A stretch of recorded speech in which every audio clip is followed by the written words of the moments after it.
এই বন্ধু আমাকে বাঁচা রে, আমি মরে যাবো রে, মরে যাবো রে, আমি মরে যাচ্ছি রে।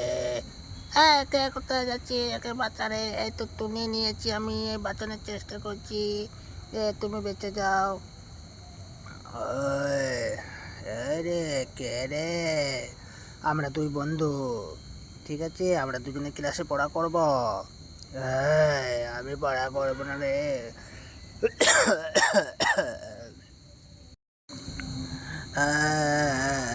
তুই আমার বন্ধু রে। আমিও দুজনে খুব সুন্দরভাবে পড়াশোনা করবো। ওরে আমার সোনা বন্ধু, ও তুই তো আমার বন্ধু, আর দুজনাই বন্ধু আমরা, ঠিক আছে? ম্যাডাম, আমরা স্কুলে দুই বন্ধুই পড়াশোনা করব। কেন আমাদেরকে নিয়ে এরকম বকছেন? এই, বেশি বকবি না, কথা বল। আমি এই স্কুলে পড়বো না, সব পেট দিয়ে উড়িয়ে দেবো সবাইকে আমি। মানে মনে